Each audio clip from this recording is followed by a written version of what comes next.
Jeho dcera, že nezvykla sa nikdy zdržať, tak nasadli spolu s manželkou do auta a išli ju hľadať. A pri týchto návštevách vraj niekedy započul slovo alebo meno Igor Biro. Ukázal mi náhrobný kameň, kde hovorí, že chodí skoro každý deň zapáliť sviečku a zaspomínať si. Počítať sa vraj dajú v desiatkách, mal vraj mať podiel na väčšine vrážd a práve Igor Biro bol ten, kto týchto ľudí mal povraždiť. A bolo to niečo viac ako pol roka potom, ako zmizla Erika. Potápači do týchto priestorov, jednoducho do tej vody nešli, lebo že tam sa nedá pátrať. Mi naozaj prezradil zásadné informácie. Erika Galantaj bola brutálne zavraždená.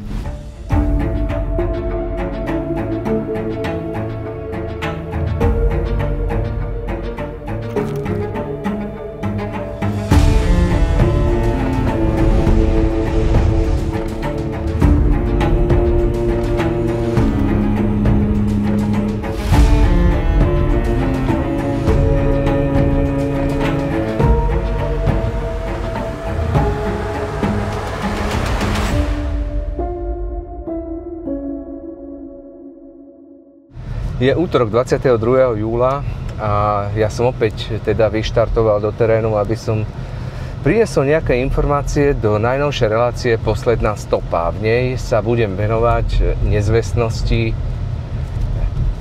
istého dievčatka. To dievčatko malo 21 rokov, keď v roku 1994 navždy zmizlo. Dobrý deň. Na polícii a potom som išiel každý týždeň raz.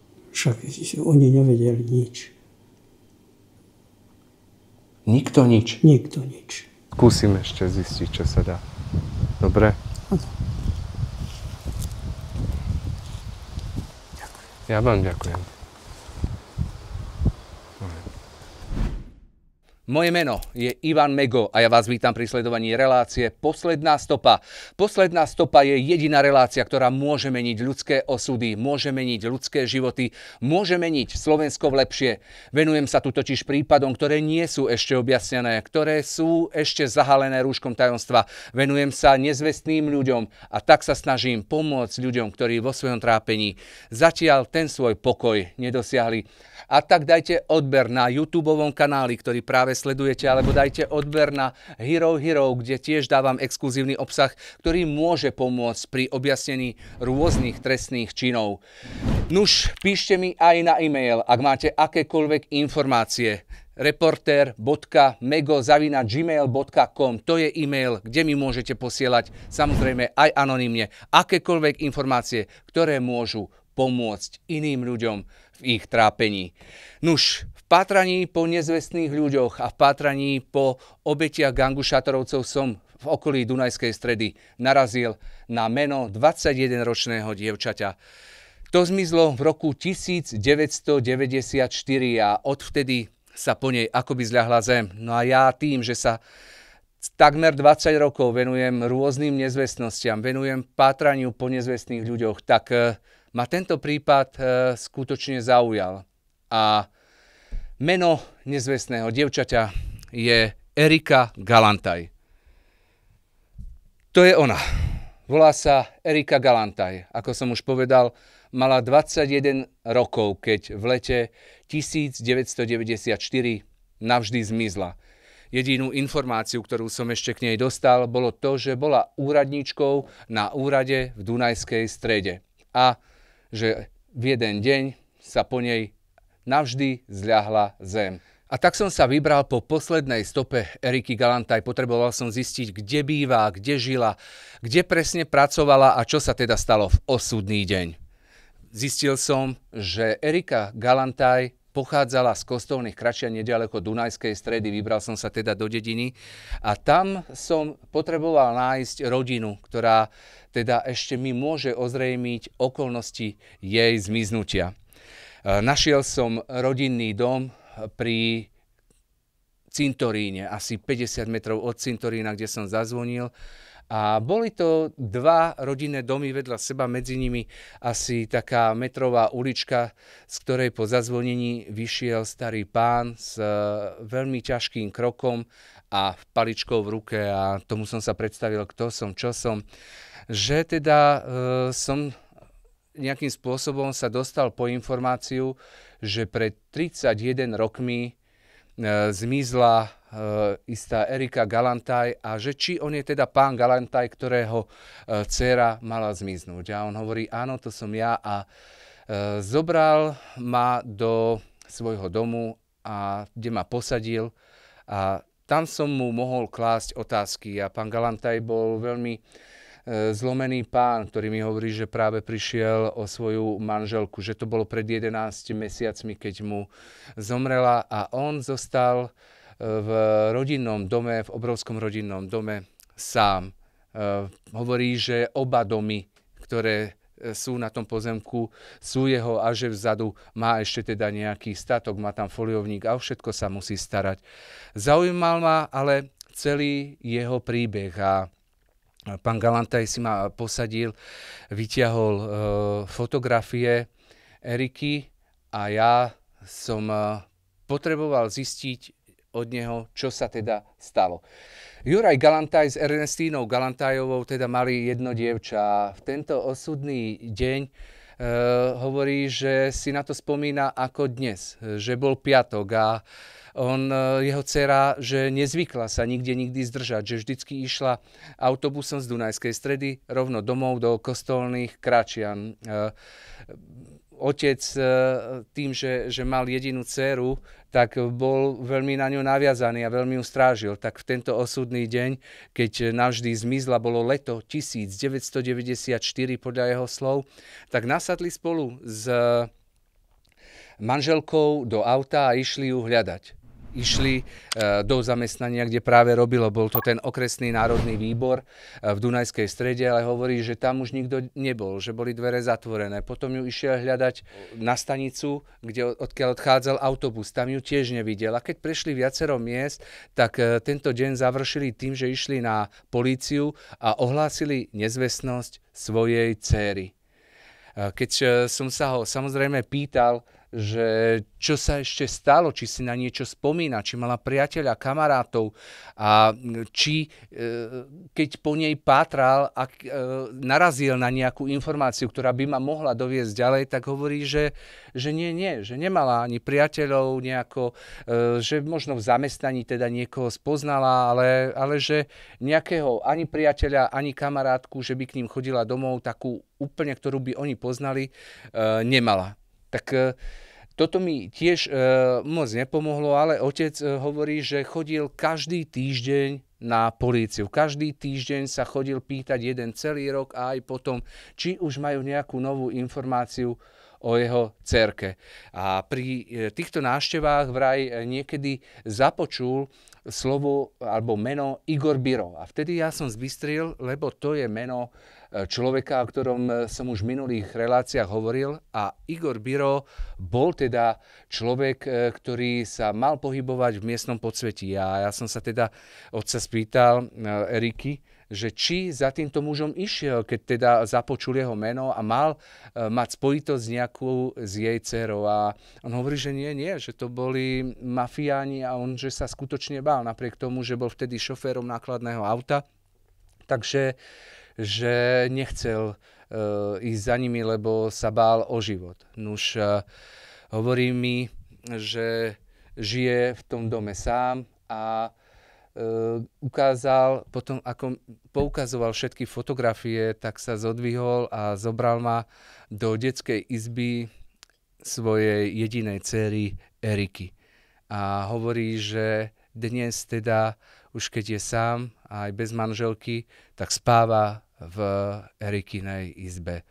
31 rokov odvtedy, čo navždy zmizla, tak on má jedinú miestnosť, kde sa cíti dobre, a to je detská izba Eriky.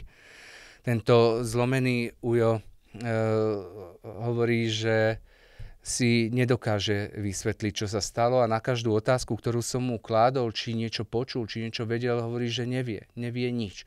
tak po približne pol hodinke zhovárania sa a toho, ako mi ozrejmil plus minus život Eriky, tak ma zobral na cintorín. A toto tiež bol z môjho pohľadu jeden smutný pohľad a ja poviem, že tú moju prácu proste musím robiť naplno a na 110% a nemôžem týchto ľudí nechať len tak, lebo ak mám schopnosti a možnosti zistiť nejaké informácie, tak to proste urobím, lebo pohľad na Juraja Galantaja, ktorý má cintorín asi 50 metrov od domu, kde len pred 11 mesiacmi pochoval svoju manželku, tak mi hovorí, že si tam nechal urobiť aj náhrobný kameň, na ktorý nechal vytesať aj meno svojej jedinej dcery Eriky. A tak ma tam teda zaviedol a ukázal mi náhrobný kameň, kde hovorí, že chodí skoro každý deň zapáliť sviečku a zaspomínať si. Takže nielen, že zapáli sviečku svojej manželke, ktorá už teda odpočíva tam, ale aj svojej dcere, ktorej pozostatky tam nie sú, ale cíti, že jeho dcera už nežije. Skúsme si možno pozrieť video, ktoré sme s pánom Galantajom nakrútili. Aha. Máte aj rok? Už 5 rokov. 5 rokov mala, 5 rokov, 5 toto. No. Sviečok. Tak to ste.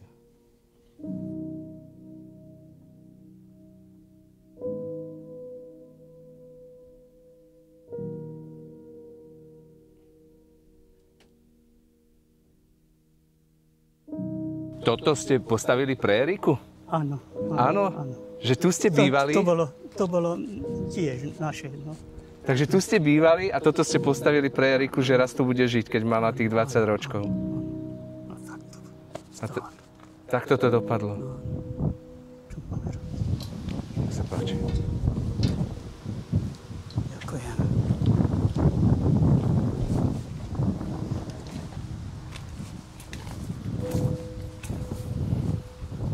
Skúsim ešte zistiť, čo sa dá.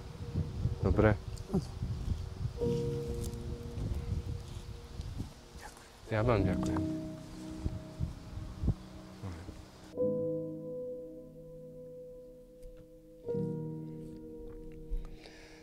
Áno, tak toto je pohľad do očí muža, ktorý 31 rokov čaká na to, že sa aspoň niečo dozvie o tom, kde a za akých okolností skončila jeho dcéra pred 31 rokmi. Takže čo na to povedať? Pán Galantaj mi rozpovedal, že si spolu s manželkou vysnívali, keď mali jedinú dceru, že bude s nimi bývať na jednom dvore, na jednom mieste. Tak oni najskôr žili v tom malom dome vedľa, ktorý ste mali možnosť vidieť. A vedľa toho postavil ten nový dom, ten vysoký, v ktorom dnes žije.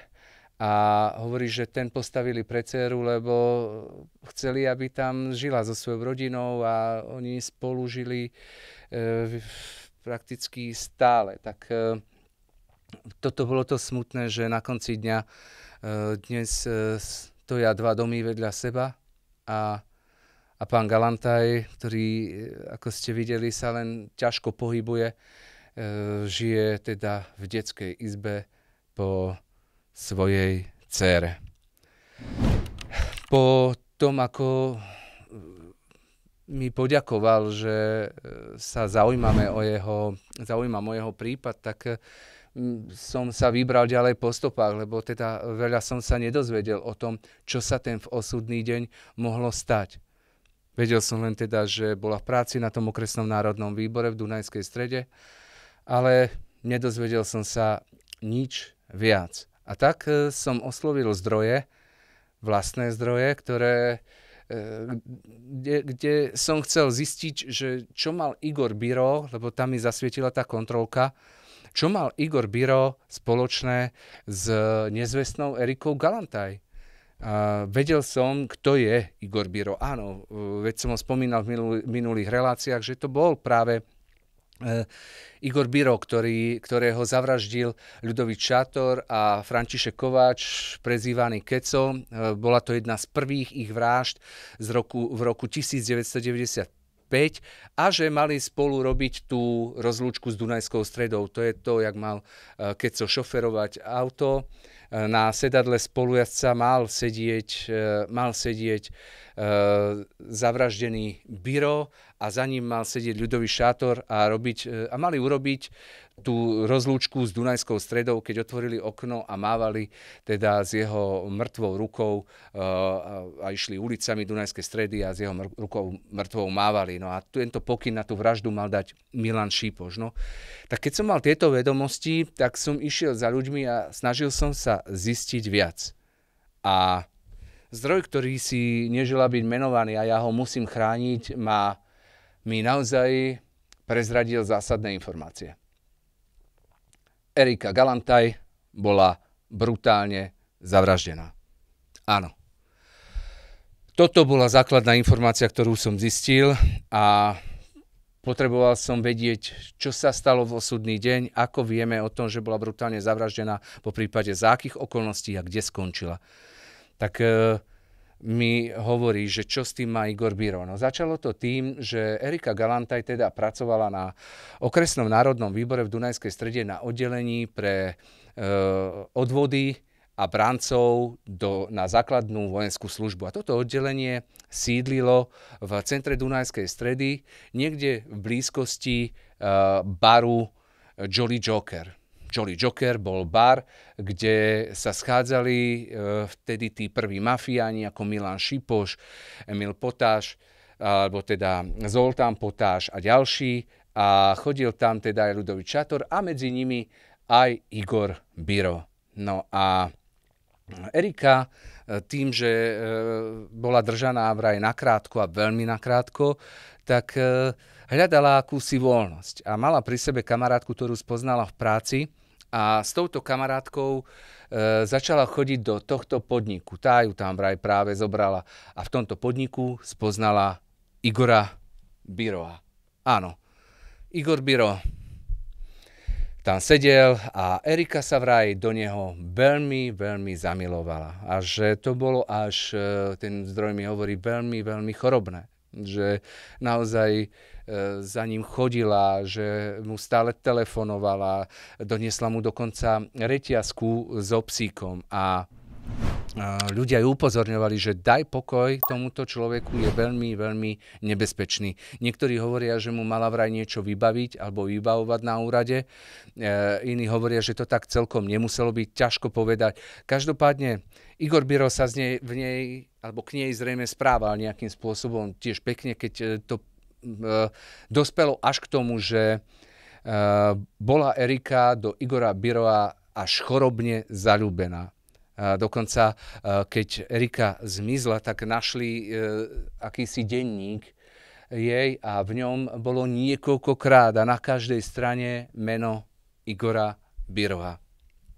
Tak toto bolo to znamenie, že tento človek naozaj vraj teda je nebezpečný a že jej všetci hovorili, nechaj ho na pokoj, nepribližuj sa k nemu, že on už mal nervy, že chytal nervy na Eriku, lebo že bola nesmierne dotieravá. A on bol človek, ktorý si po násilie nechodil ďaleko.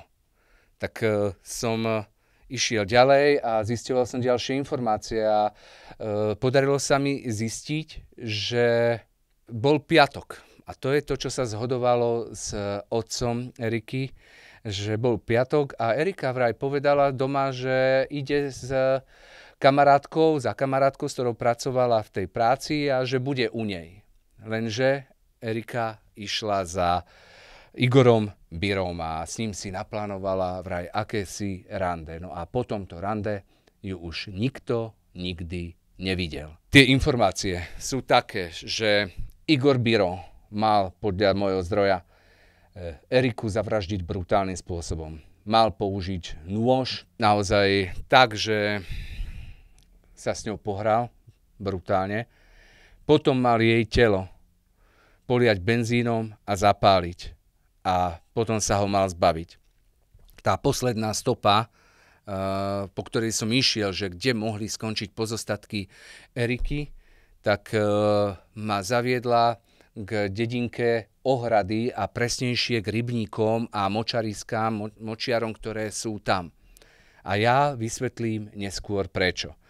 Pri týchto informáciách, keď som krútil hlavou, že síce viem, že mal blízko k podsvetiu Igor Biro a že ho zavraždil v roku 1995 Ľudovít Čator s Františkom Kováčom a bolo to niečo viac ako pol roka potom, ako zmizla Erika, tak som potreboval zistiť viac informácií o tom, prečo bol tento človek až taký nebezpečný. A zistil som, že Igor Biro bol prvý a jeden z najväčších zabijakov Milana Šipoša, ktorý pozabíjal ľudí, tzv. Biele kone, práve na jeho pokyn. Počítať sa vraj dajú v desiatkách. Mal vraj mať podiel na väčšine vražd, ktorých v roku 1998, teda už aj po jeho smrti, rátali na 113. Igor Biro mal zmiznúť teda v apríli 1995. Ja som získal fotografiu, respektíve popis pátrania. Tento popis pátrania som si odložil niekedy pred 10 rokmi, keď ešte meno Igora Biroa figurovalo v systéme nezvestných ľudí polície. A ja som si už vtedy, tým, že sa naozaj nezvestným ľuďom venujem viac ako 20 rokov, respektíve 20 rokov, tak som si spravil screenshot Igora Biroa a dnes ho používam s tým, čo som zistil. Igor Biro teda zmizol aj podľa tohto popisu v roku 1995. Bolo to v apríli. Mal 34 rokov. Popis bol jasný, že Igor Biro mal na pravom kolene vytetované logo Hippies. Potom mal na bruchu priestrel z roku 1993 a 20 cm jazvu po operácii bol teda z roku 1995. No a približne 3 týždne potom, ako ho prepustili z nemocnice a operovali mu túto jazvu, tak navždy zmizol.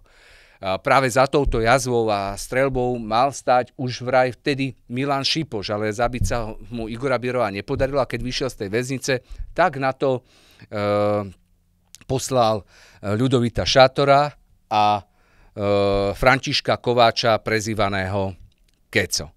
Čo sa mi tiež podarilo o Igorovi Birovi zistiť. Igor Biro bol vraj veľmi zlé dieťa.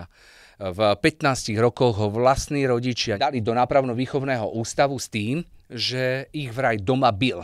Bil otca, bil mamu a skončil teda v nápravno-výchovnom ústave s tým, že ho dajú do poriadku. V 18 rokoch ho teda ale pustili tým, že nadobudol dospelosť a naučil sa tam vraj šiť. No a Igor Biro bol vraj potom krajčír.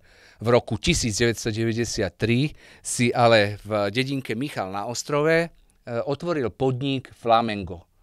A potom, popri tom, pracoval s Milanom Šipošom, vraj sa veľmi veľa kamarátili a vedeli sa doplňať. Ale že bol nesmierne zlý k deťom, mal vlastné deti a tie bijával, že bol aj k týmto deťom nesmierne zlý. No a Milan Šipoš samozrejme tú jeho agresivitu využíval takým spôsobom, že keď policajti zadržali v roku 1993 Tomáša Vidu, ktorý bol veľmi blízko k Milanovi Šipošovi a Tomáš Vida bol akýsi ekonóm tejto zločineckej skupiny, tohto prvého bossa Dunajskej Stredy, tak mu našli v aute dokumenty týchto bielých koní, ľudí, na ktorých písali firmy.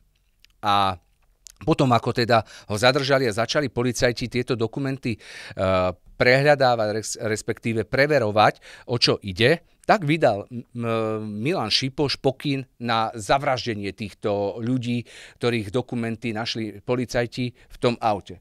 A práve Igor Biro bol ten, kto týchto ľudí mal povraždiť. Bolo to v októbri 1993, keď v jeden deň zmizli hneď 4 ľudia.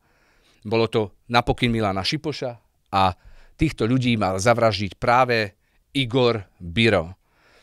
Ich mená boli Michal Semeš, Jozef Bukovský a Jozef Durmik. To ďalšie meno sa mi nepodarilo zistiť, ale kľúčový bol práve Jozef Durmik. Keďže sa vedelo, že Igor Biro mal povraždiť viacero ľudí, ale nevedelo sa, kde ich mal likvidovať, respektíve kde tie pozostatky mali skončiť, tak policajti skončili na mŕtvom bode. Lenže v jeden deň, niekedy v roku 1993 alebo 4, keď už bolo po vraždách alebo týchto ľudí, tak boli rybári pri dedinke Ohrady, ktorú som už pred chvíľkou spomínal. A sedeli tam a mali so sebou psa. Tento pes stále odbiehal a nevedeli ho pri sebe udržať, tak išli po ňom. A pri tejto dedinke Ohrady, na tých rybníkoch, na tých močariskách, tento pes vykopal práve zavraždeného Jozefa Durmika. A keďže sa už bolo jasné a vedelo sa vtedy, že ich vraždí Igor Biro, tak sa aj predpokladalo, že vlastne sa Igor Biro tých svojich obetí a desiatok obetí, ktoré mal povraždiť práve na pokyn Milana Šipoša, zbavoval v tejto lokalite. Ja som samozrejme do tejto lokality hneď vyštartoval s tým, že ak tam vedie posledná stopa po Erike Galantaj, tak jednoducho tam musím ísť a musím to pozrieť. A začali sme tento priestor dronovať a naozaj skutočne boli tie močariská pomerne rozsiahle a tým, že som sa ešte bavil s tým zdrojom, ktorý ma naviedol, že kde sa našli pozostatky Jozefa Durmika, tak mi hneď povedal, že aj policajti neišli tento priestor prehľadať, ale respektíve prehľadali ho len tak, ako sa dalo, ale že potápači do týchto priestorov jednoducho do tej vody nešli, lebo že tam sa nedá pátrať. Že tá voda je jedno bahno, sú tam riasy a že proste by tam aj tak nikdy nič nenašli. Takže tieto priestory napriek tomu, že boli reálne dohady, reálne informácie o tom, že tam mali skončiť možno desiatky obetí tohto Igora Biroa, tak napriek tomu sa tam nikto nikdy nevybral a nikto ich nikdy nehľadal. No ale teda tá jedna z tých informácií je aj o tom, že keď tam teda skončili tieto biele kone, tak tam mala skončiť aj Erika Galantaj. A práve v týchto miestach mal potom Igor Biro aj túto Eriku dorezať, zapáliť a jej pozostatky zlikvidovať.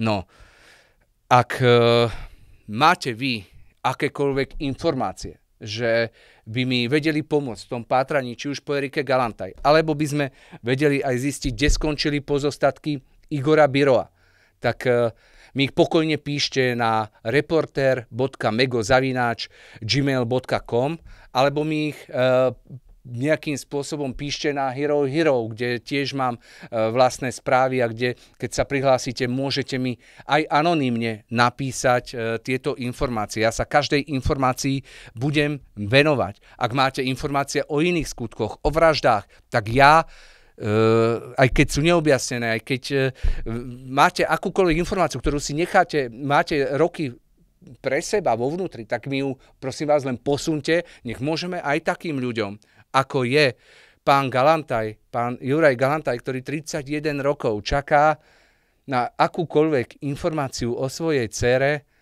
aby sme vedeli takýmto ľuďom spoločne pomôcť. A ja budem rád tou hlasnou trúbou, budem rád tým človekom, ktorý sa vydá po stope každého nezvestného človeka, každého neobjasneného skutku, každej násilnej trestnej činnosti a vraždy, ktorá sa nepodarila policajtom objasniť a vy máte tú informáciu a posuniete mi, ja budem s touto informáciou narábať tak, aby sme na konci dňa pomohli všetkým, ktorí sú v tom svojom trápení roky zatavení, roky nešťastní a ja im budem môcť možno posunúť akúkoľvek informáciu, správu o tom ich blízkom človeku, nech neodídu na ten druhý svet možno tak, ako odišla pani Galantaj, že vlastne mi jej muž povie, že ona odišla a nikdy sa nedozvedela o tom, čo sa s jej dcerou stalo. Nikdy sa s tým nevyrovnala. Nikdy sa nedozvedela nič o tom, ako zmizla jej dcera. A dnes je teda pani Galantaj 11 mesiacov mŕtvá a aj preto bol možno otec Eriky vďačný za to, že sa možno zaujímame o prípad jeho jedinej dcery. Takže ak máte akékoľvek informácie, ešte raz, pokojne mi ich posunte aj anonymne a ja sa budem týmto prípadom alebo ďalšími prípadmi ďalej zaoberať.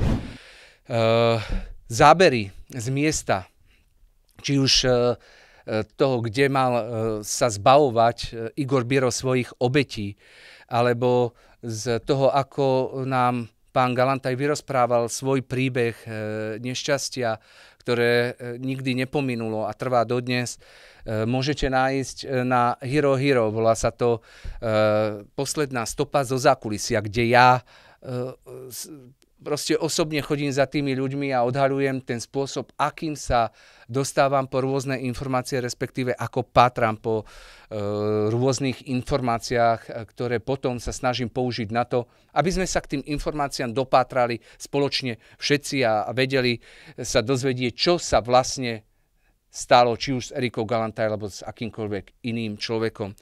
Takže toto bola relácia Posledná stopa o Erike Galantaj, ktorá je nezvestná od roku 1994 a o Igorovi Birovi, ktorý ju mal brutálnym spôsobom zavraždiť a je tiež potom nezvestný od roku 1995. Tak snáď sa nám podarí aj tento prípad spoločne posunúť ešte ďalej, ale ja som vďačný aj za to, že som možno získal aj informácie, ktoré som dneska posunul vám všetkým a možno spoločne pomôžeme teda pánovi Galantajovi v jeho trápení. Ja vám ďakujem za spoluprácu a dajte odber na tomto YouTubeovom kanáli, aby vám už nič dôležité neušlo. Moje meno je Ivan Mego a toto bola Posledná stopa.